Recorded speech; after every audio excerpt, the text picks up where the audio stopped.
Hello विद्यार्थियों, मैं अरविंद कुमार स्वागत करता हूं आपके अपने YouTube चैनल सक्सेस मंत्रा बाय भव्या कश्यप में। विद्यार्थियों, हिंदी आपके एग्जाम के दृष्टिकोण से बहुत इंपॉर्टेंट होती है। यूपी टेट में 30 नंबर का क्वेश्चन यहाँ देखने को मिलता है और सुपर टेट में इसका 20 नंबर का क्वेश्चन देखने को मिलता है। उत्तर प्रदेश के हर एग्जाम में आपकी हिंदी आती ही आती है। आज मैं UP TET super TET Hindi series का दूसरा वीडियो लेकर आया हूँ। इस वीडियो में उसी प्रकार के प्रश्न का प्रैक्टिस कराऊंगा जैसे प्रश्न आपको एग्जाम में देखने को मिलते हैं। हिंदी पेपर के 30 में से 30 अंक लाने के लिए बड़े ध्यानपूर्वक पढ़ें और वीडियो अंत तक देखें। चलिए सॉल्व करते हैं पहला क्वेश्चन है, हिंदी किस भाषा का शब्द है। ये क्वेश्चन सुपर टेट 2019 में पूछा गया क्वेश्चन है। ऑप्शन देख लीजिए। ए है जापानी, बी है अरबी, सी है फारसी और डी है चीनी। तो इसका सही आंसर है फारसी भाषा का शब्द है। क्वेश्चन नंबर दूसरा है, भाषा की सबसे छोटी इकाई क्या है। भाषा की सबसे छोटी इकाई क्या है। ऑप्शन देख लीजिए। ए है स्वर, बी है व्यंजन, सी है ध्वनि और डी है वर्ण। तो भाषा की सबसे छोटी इकाई ध्वनि होती है और इसी ध्वनि का प्राथमिक लिखित स्वरूप वर्ण कहलाता है। तो अगर आपके एग्जाम में ध्वनि देखने को नहीं मिल रहा है, एग्जाम में ध्वनि नहीं है उस ऑप्शन में, तो आप इसका सही आंसर जो लगाएंगे वो वर्ण लगाएंगे। वर्ण अगर ऑप्शन में है और ध्वनि नहीं है तो वर्ण लगा दीजिए। लेकिन वर्ण और ध्वनि दोनों है तो आप ध्वनि लगाइए, ध्वनि सही होगा उसका आंसर। क्वेश्चन नंबर तीसरे की ओर चलते हैं। क्वेश्चन नंबर तीसरा है, पूर्ण विराम का अर्थ है। ऑप्शन देख लीजिए। ऑप्शन ए है बिल्कुल नहीं रुकना, ऑप्शन बी है पूरी तरह रुकना, ऑप्शन सी है थोड़ा सा रुकना, ऑप्शन डी है ज्यादा देर तक रुकना। तो ऑप्शन बी इसका सही आंसर है पूरी तरह रुकना। क्वेश्चन नंबर 4, भाषा परिवार के आधार पर हिंदी किस परिवार की भाषा है। ऑप्शन देख लीजिए। ऑप्शन ए है भारोपीय भाषा परिवार, ऑप्शन बी है पापुई भाषा परिवार, ऑप्शन सी है काकेसी भाषा परिवार, ऑप्शन डी है सामी हामी भाषा परिवार। तो इसका सही आंसर है भारोपीय भाषा परिवार। हिंदी भारोपीय भाषा परिवार का भाषा है और आपको हम बता दें यह विश्व की सबसे बड़ा भाषा परिवार है। भारोपीय भाषा परिवार विश्व का सबसे बड़ा भाषा परिवार है। क्वेश्चन नंबर 5 है, निम्नलिखित प्रश्न में 4 विकल्पों में से अधिकरण कारक की विभक्ति पहचानिए। कौन से अधिकरण कारक की विभक्ति है। ऑप्शन देख लीजिए। ऑप्शन ए है रा रे, ऑप्शन बी है के लिए, ऑप्शन सी है हे ओह अरे, ऑप्शन डी है मैं पर। तो अधिकरण कारक की विभक्ति अगर इसमें देखी जाए तो ऑप्शन डी है मैं पर। और भी देख लेते हैं। काकी के रारी रे, ये संबंध कारक की विभक्ति होती है। के लिए या को संबोधन कारक की विभक्ति होती है। हे ओह अरे, ये संबोधन कारक की विभक्ति होती है। क्वेश्चन नंबर 6 है, श्री कृष्ण के अनेकों नाम हैं, इस वाक्य का शुद्ध रूप लिखें। ये कई एग्जाम में पूछा गया क्वेश्चन है। ऑप्शन देख लीजिए। ऑप्शन ए है श्री कृष्ण का एक नाम है, यहाँ पे एक नाम नहीं आएगा, ये गलत हो गया। ऑप्शन बी है श्री कृष्ण के अनेकों नामों हैं, नामों नहीं आएगा, ये गलत हो गया। ऑप्शन सी है श्री कृष्ण के अनेक नाम हैं, ये सही है। ऑप्शन डी और देख लेते हैं। श्री कृष्ण, या तो वर्तनी अशुद्ध कर दी, इसलिए ये भी गलत हो गया। क्वेश्चन नंबर 7 देख लीजिए।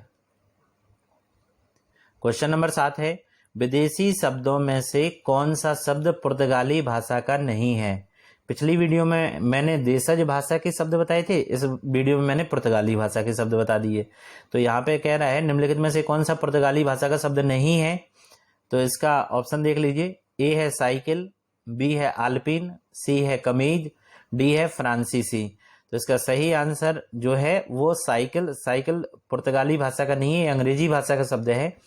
पुर्तगाली भाषा के और शब्द आप देख लीजिए कौन कौन से हैं, लिख लीजिएगा।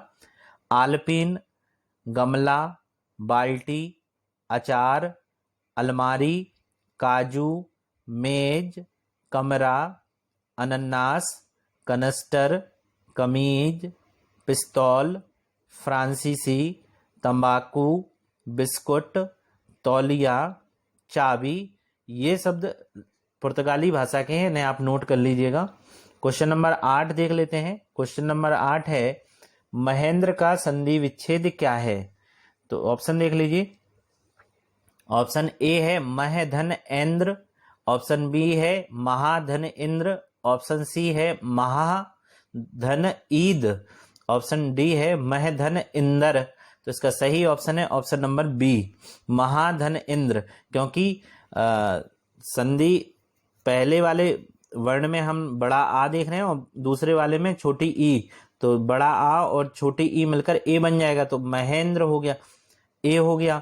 तो यहाँ पे आप देख लीजिए ये कौन सी संधि का उदाहरण है, ये गुण संधि का उदाहरण है। ठीक है, क्वेश्चन नंबर 9। क्वेश्चन नंबर 9 है शुद्ध वर्तनी का चयन करें। शुद्ध वर्तनी देख लीजिए, ऑप्शन ए है उज्ज्वल, ऑप्शन बी उज्ज्वल, ऑप्शन सी उज्ज्वल, ऑप्शन डी उज्ज्वल। आप देखिए इन चारों में से शुद्ध वर्तनी पूछ रहा है, तो उज्ज्वल में जो जा है वो आधा आधा आता है, तो ऑप्शन बी सही है इसका, ऑप्शन बी सही है। क्वेश्चन नंबर 10 देख लीजिए, अंधविश्वास में कौन सा समास है।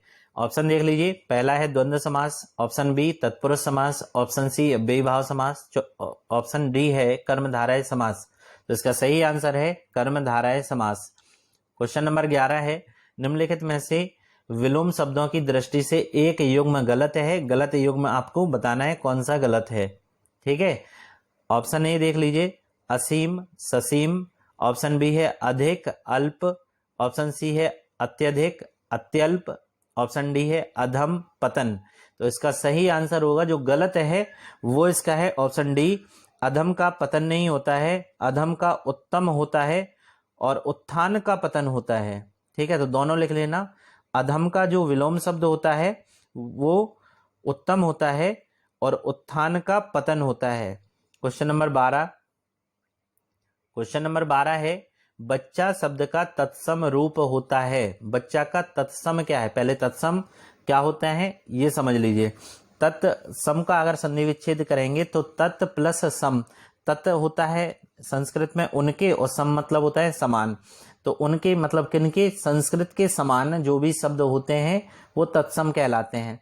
अब बच्चा का तत्सम पूछा है तो ऑप्शन देख लीजिए, बच्च, ऑप्शन बी है बालक, ऑप्शन सी है वत्स, ऑप्शन डी है बाल। तो इसका सही आंसर सी होगा वत्स। एक चीज और हम बता दें, वत्स बच्चा का भी तत्सम होता है और वत्स बछड़ा का भी तत्सम होता है, दोनों याद करके रखिएगा आप। क्वेश्चन नंबर 13, आकाश का पर्यायवाची शब्द कौन सा नहीं है। नहीं पूछ रहा है, आप एग्जाम में अगर ऐसे प्रश्न आते हैं जिनमें नहीं लिखा है उसे अंडरलाइन कर लो, क्योंकि अभी आपके ऑफलाइन पेपर हो रहे हैं, ऑनलाइन तो यूपी टेट सुपर टेट के हो नहीं रहे हैं। अभी जब ऑनलाइन होंगे तब ये नहीं कर सकते, लेकिन ऑफलाइन पेपर हो रहा है तो नहीं को हाईलाइट कर लो, नहीं पूछा है। नहीं, कई बच्चे ऐसा करते हैं, आकाश का पर्यायवाची कौन सा शब्द है, तो सबसे पहले देखते हैं अरे शून्य मिल गया, मारा और आगे बढ़ गए अगले क्वेश्चन की ओर। तो सबसे पहले नहीं वाले को अंडरलाइन कर लो, फिर उसे ध्यानपूर्वक पढ़ो, फिर क्वेश्चन सॉल्व करो। तो ऑप्शन देख लीजिए, ऑप्शन ए है शून्य, ऑप्शन बी है घ, ऑप्शन सी है शक्र, ऑप्शन डी है खे। तो इसका सही आंसर है क्वेश्चन नंबर 13 का सही आंसर जो होगा वो ऑप्शन सी होगा। शक्र इंद्र का पर्यायवाची है, आकाश का पर्यायवाची नहीं है। इंद्र के और भी पर्यायवाची देख लेते हैं, फिर आकाश के भी पर्यायवाची देख लेते हैं। इंद्र के पर्यायवाची लिख लीजिए आप, देवराज, पुरंदर, सचीपति, अमरपति, देवेश, सुरेश, मधवा, वज्रधर, मेघपति, सुरेंद्र, जिष्णु, विष्णु नहीं जिष्णु, जा है जिष्णु, बिड़ौजा, महेंद्र, कौशिक, सुरपति इत्यादि। ये सब किसके पर्यायवाची थे, ये इंद्र के पर्यायवाची है। अब चलते हैं आकाश के पर्यायवाची देख लेते हैं। आकाश का जो पर्यायवाची होते हैं वो नभ, गगन, अंबर, व्योम, अनंत, अंतरिक्ष, शून्य, खगोल, तारापथ, खे इत्यादि होते हैं।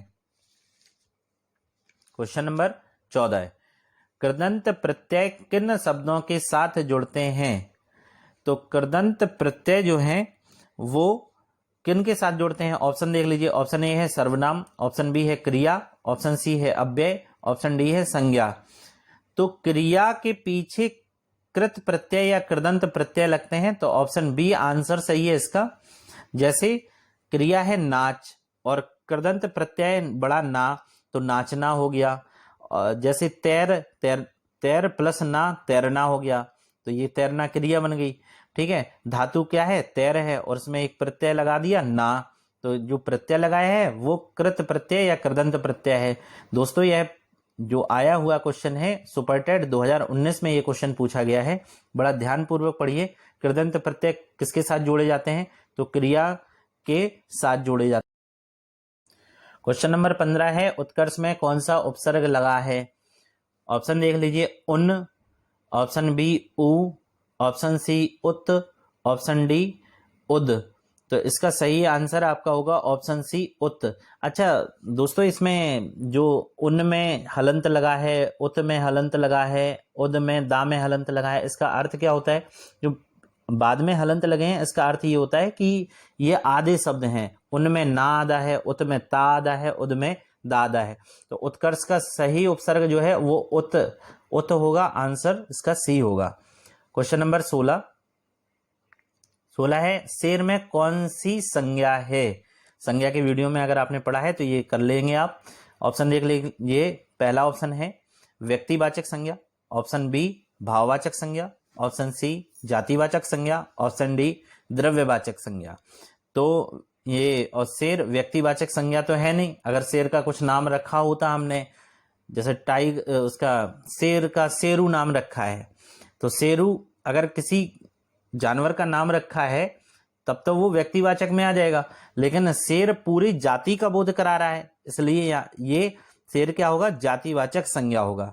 तो जातिवाचक संज्ञा जिन शब्दों से किसी व्यक्ति या वस्तु की समस्त जाति का बोध होता है, तो यहाँ पर शेर की समस्त जाति का बोध हो रहा है, इसलिए जातिवाचक। अच्छा, जातिवाचक संज्ञा की पहचान भी समझ लो। वस्तुओं के नाम जातिवाचक संज्ञा में आते हैं, जैसे पेन है, मेज है, कुर्सी है, किताब है, चश्मा है, ये वस्तुओं के नाम हैं, ये जातिवाचक संज्ञा में आते हैं। पशु पक्षियों के नाम जातिवाचक संज्ञा में आते हैं, जैसे शेर है, गाय है, कुत्ता है, मोर है, कबूतर है। अगला, संबंधों के नाम जातिवाचक संज्ञा में आते हैं। संबंध क्या है, माता पिता है, भाई बहन है, गुरु है, शिष्य है, ये सभी सगे संबंधी होते हैं जिनके नाम जातिवाचक संज्ञा में आते हैं। पदों के नाम जातिवाचक संज्ञा में आते हैं, जैसे शिक्षक, कर्मचारी, सांसद, विधायक, जिलाधिकारी, राष्ट्रपति, प्रधानमंत्री, ये सब पदों के नाम हैं जो जातिवाचक संज्ञा में आएंगे। और एक और मैंने बताया था, प्रकृति से संबंधित नाम, जैसे तूफान है, बाढ़ है, ओलावृष्टि है, ये सब किस में आएगा, जातिवाचक संज्ञा में आएगा। नोट करते चलिए। अगला क्वेश्चन नंबर 17। क्वेश्चन नंबर 17 है, लिंग की दृष्टि से दही क्या है। तो ऑप्शन इसका ए है पुल्लिंग, ऑप्शन बी है स्त्रीलिंग, ऑप्शन सी है अभयलिंग, ऑप्शन डी है नपुंसक लिंग। तो इसका सही आंसर है ऑप्शन ए पुल्लिंग। क्यों ऑप्शन ए पुल्लिंग सही है, क्योंकि आप इसका जैसे लिंग संबंधी अगर कोई प्रश्न आए तो उसका एक सेंटेंस बना लो। जैसे हमने यहाँ पे आपको बताए दे रहे हैं, हमने एक सेंटेंस बनाया है, दही खट्टा होता है। तो दही खट्टा, खट्टा क्या है, पुल्लिंग है। अगर हम कहेंगे दही खट्टी होती है तो ये क्या हो जाता है, स्त्रीलिंग। लेकिन ये कहना अच्छा नहीं लग रहा है ना, दही खट्टी होती है। हमारे यहाँ ऐसा बोला तो नहीं जाता है क्योंकि वर्तनीय अशुद्धि है। तो दही खट्टी नहीं होगी, दही लिंग संबंधी अशुद्धि हो जाएगी। दही खट्टी नहीं होगी, दही खट्टा होगा। तो आंसर इसका क्या है, ए पुल्लिंग। क्वेश्चन नंबर 18, निम्न वाक्यों में से अकर्मक क्रिया का उदाहरण कौन सा है। तो सकर्मक अकर्मक का फिर से यहाँ पे क्वेश्चन आ गया। तो अकर्मक क्रिया का उदाहरण पूछ रहा है, एक बार पढ़ लीजिए। ऑप्शन ए है रामू खाना खा रहा है, ऑप्शन बी है चालक गाड़ी चलाता है, ऑप्शन सी है माँ स्वेटर बुनती है, और ऑप्शन डी है श्याम हंसता है। तो सकर्मक अकर्मक के जो हमने आपको डिफरेंस बताया था कि क्या सकर्मक है क्या अकर्मक है, फिर से मैं बताई दे रहा हूं। यहाँ पे सकर्मक क्रिया वो होती है जिसमें कर्म होता है या कर्म होने की संभावना होती है, तो वो सकर्मक होता है। और जिसमें कर्म नहीं होता है या कर्म होने की संभावना नहीं होती है वो अकर्मक कहलाती है। अकर्मक के हमने कुछ जैसे वाक्य में ये क्रियाएं आए तो ये अकर्मक का होता है। जैसे हमने बताया था आपको, हंसना, रोना, सोना, कूदना, उगना, पिसना, अगर ये सब क्रियाएं आ रही हैं वाक्य में तो ये सब क्रिया का वाक्य क्या होगा, अकर्मक क्रिया का उदाहरण होगा। इस इन चारों में आपको क्या मिल रहा है? ऑप्शन डी मिल रहा है, श्याम हंसता है। हंसना आ गया इसमें, तो आंसर लगा दीजिएगा, आंसर डी, श्याम हंसता है, ये अकर्मक क्रिया का उदाहरण है। क्वेश्चन नंबर 19, सर्वनाम के कितने भेद हैं? सर्वनाम के कितने प्रकार होते हैं? तो क्वेश्चन नंबर 19 का सही आंसर, पहले ऑप्शन देख लो। ऑप्शन ए है 5, ऑप्शन बी है 6, ऑप्शन सी है 3, ऑप्शन डी है 7। तो सर्वनाम के कितने प्रकार हैं? तो ऑप्शन बी है 6, सर्वनाम के 6 प्रकार हैं। कौन कौन से प्रकार हैं वो लिख लीजिए। पुरुषवाचक सर्वनाम, निजवाचक सर्वनाम, निश्चयवाचक सर्वनाम, अनिश्चयवाचक सर्वनाम, संबंधवाचक सर्वनाम और प्रश्नवाचक सर्वनाम। चलिए क्वेश्चन नंबर 20 की ओर। 20 देख लेते हैं। गुरु के समीप रहने वाला विद्यार्थी के लिए एक शब्द। तो अनेक शब्दों का एक शब्द के लिए क्वेश्चन बना है। तो गुरु के समीप रह विद्यार्थी क्या कहलाता है? ऑप्शन ए है अंतःपुर, ऑप्शन बी है अंतेवासी, ऑप्शन सी है अदृश्य, ऑप्शन डी है अनेर। तो इसका आंसर बी है अंतेवासी। गुरु के समीप रहने वाला विद्यार्थी अंतेवासी कहलाता है। अंतःपुर क्या होता है? अंतःपुर महल के अंदर का हिस्सा जहां महिलाएं निवास करती हैं, अंतःपुर कहलाता है।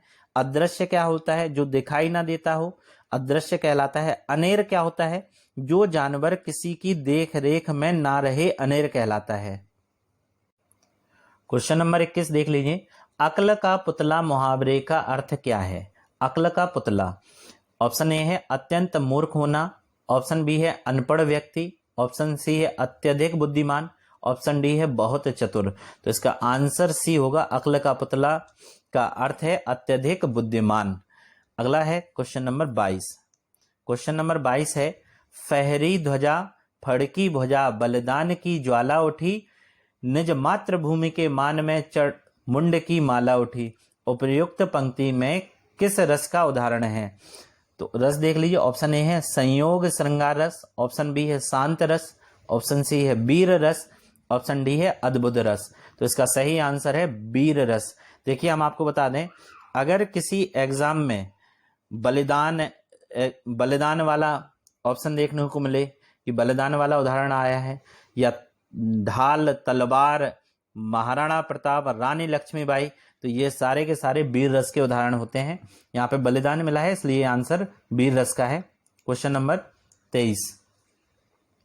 क्वेश्चन नंबर 23 है, तरन तनुजा तट तमाल तरुवर बहुछाये में कौन सा अलंकार है? ता की आवृत्ति बार बार हो रही है, आप सभी बता देंगे कौन सा अलंकार है। फिर भी ऑप्शन देख लेते हैं। पहला है अनुप्रास अलंकार, दूसरा है श्लेष अलंकार, तीसरा है यमक अलंकार, चौथा है उपमा अलंकार। तो इसका सही आंसर है ऑप्शन नंबर ए, अनुप्रास अलंकार। अनुप्रास अलंकार क्या होता है? जब किसी पद में एक ही वर्ण की आवृत्ति बार बार आए, वहां अनुप्रास अलंकार होता है। ये उदाहरण देख लीजिए, तरन तनुजा तट तमाल तरुवर बहुछाये। अब इस पूरी पंक्ति में ता की आवृत्ति बार बार हो रही है, इसलिए यहाँ पे कौन सा अलंकार है? अनुप्रास अलंकार है। Question number 24। क्वेश्चन नंबर 24 है, हिंदी का प्रथम समाचार पत्र कौन सा था? कई बार एग्जाम में पूछा गया क्वेश्चन है ये। तो हिंदी का प्रथम समाचार पत्र कौन सा था? पहला ऑप्शन है सरस्वती, दूसरा है हंस, तीसरा है प्रभा और चौथा है उद्दंत मार्तंड। तो सही आंसर है इसका उद्दंत मार्तंड। क्वेश्चन नंबर 24 का सही आंसर है उद्दंत मार्तंड, जिसके संस्थापक थे जुगल किशोर शुक्ला। संस्थापक लिख लीजिए, जुगल किशोर शुक्ला थे। यह पत्र 30 मई 1826 में कलकत्ता में साप्ताहिक पत्र के रूप में प्रकाशित हुआ था, जिसके संस्थापक जुगल किशोर शुक्ला थे। सरस्वती पत्रिका के संपादक अगर पूछा जाए तो महावीर प्रसाद द्विवेदी हैं, और हंस साप्ताहिक पत्रिका थी जिसके संपादक प्रेमचंद्र थे। प्रभा भी पत्रिका थी जिसके संपादक बालकृष्ण शर्मा जी थे। Question number 25। क्वेश्चन नंबर 25 है, अंबर पनघट में डुबो रही तारा घट ऊषा नागरी, इन पंक्तियों में कौन सा अलंकार है? तो अलंकार पूछ रहा है, ऑप्शन देख लीजिए। ऑप्शन ए है रूपक अलंकार, ऑप्शन बी उपमा अलंकार, ऑप्शन सी यमक अलंकार, ऑप्शन डी है उत्प्रेक्षा अलंकार। तो 25 का सही आंसर है ऑप्शन ए रूपक अलंकार। क्वेश्चन नंबर 26 है, जुगुप्सा का स्थायी भाव किस रस से संबंधित है? जुगुप्सा का स्थायी भाव किस रस से संबंधित है? तो रस बताना है आपको। ये स्थायी भाव दिया है। ऑप्शन ए है हास्य रस, ऑप्शन बी है श्रृंगार रस, ऑप्शन सी है शांत रस, ऑप्शन डी है बीभत्स रस। दोस्तों पहले हम आपको एक चीज बता दें, ये श्रृंगार जो वर्तनी है वो अशुद्ध लिखी हुई है। कमेंट बॉक्स में आप हमें शुद्ध वर्तनी लिख के बताइए, तब हम आपको माने आप पढ़ते हैं। ठीक है। क्वेश्चन नंबर 26 का सही आंसर जो है वो ऑप्शन डी है। बीभत्स रस का स्थायी भाव जुगुप्सा या घृणा होता है। हास्य रस का स्थायी भाव हास्य या हंसी होता है। श्रृंगार रस का स्थायी भाव रति होता है और शांत रस का स्थायी भाव निर्वेद होता है।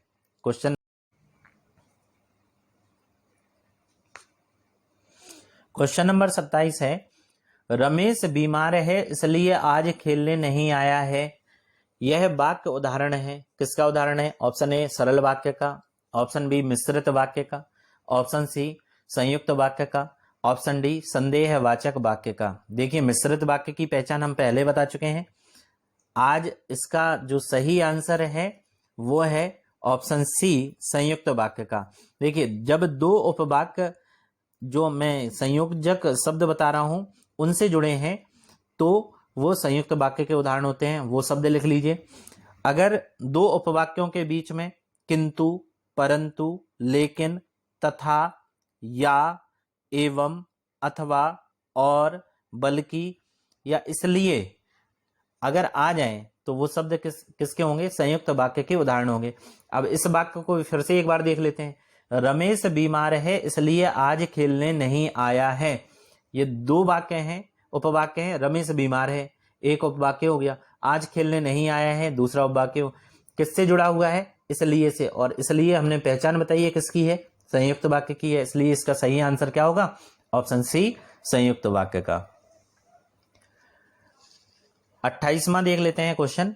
रेती के फूल, अर्धनारीश्वर, मिट्टी की ओर, उपयुक्त निबंध। ये निबंध है, तीनों के तीनों निबंध हैं। रेती के फूल निबंध है, अर्धनारीश्वर निबंध है, मिट्टी की ओर निबंध है। उपयुक्त किसके निबंध हैं? ऑप्शन ए रामचंद्र शुक्ल के, option B doctor Ramkumar Verma के, ऑप्शन सी आचार्य हजारी प्रसाद द्विवेदी के, ऑप्शन डी रामधारी सिंह दिनकर के। तो ये जो निबंध है वो है ऑप्शन डी रामधारी सिंह दिनकर के। तीनों के तीनों निबंध उन्हीं के हैं।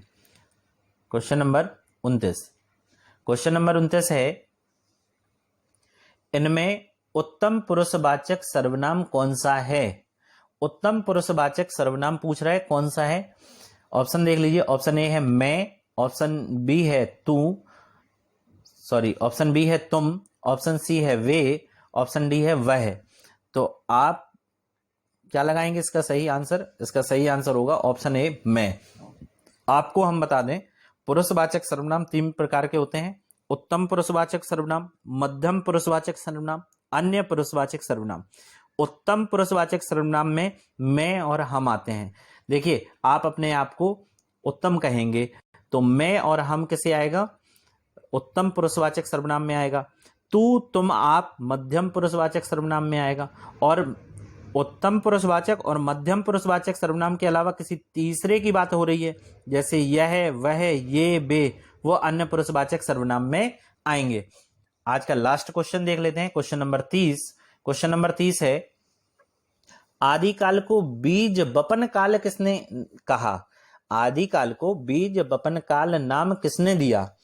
ठीक है, इसके बारे में हम पहले भी पिछले वीडियो में हम बता चुके हैं। आदिकाल को आदिकाल किसने कहा? वहां पे हमने बताया था आपको, हजारी प्रसाद द्विवेदी ने कहा था। ऑप्शन ए देख लीजिए, Mahavir Prasad Dwivedi, option B Ramkumar Verma, option C Hazari Prasad Dwivedi, option D है रामचंद्र शुक्ल। तो आदिकाल को बीज बपन काल किसने कहा? तो इसका सही आंसर है ऑप्शन ए महावीर प्रसाद द्विवेदी। महावीर प्रसाद द्विवेदी जी ने आदिकाल को बीज बपन काल कहा। रामकुमार वर्मा जी ने आदिकाल को संधि काल या चारण काल कहा। हजारी प्रसाद द्विवेदी ने आदिकाल को आदिकाल कहा और रामचंद्र शुक्ल ने आदिकाल को वीर गाथा काल कहा। विद्यार्थियों, ये यूपी टेट हिंदी सीरीज का दूसरा वीडियो था। आगे भी हम आपकी ऐसे ही प्रैक्टिस करवाते रहेंगे, तो आप ऐसे ही हमारे साथ जुड़े रहिए। और अगर आपको आज का वीडियो पसंद आया हो तो सब्सक्राइब करें, लाइक करें, कमेंट करें और ज़्यादा से ज़्यादा शेयर करें। धन्यवाद।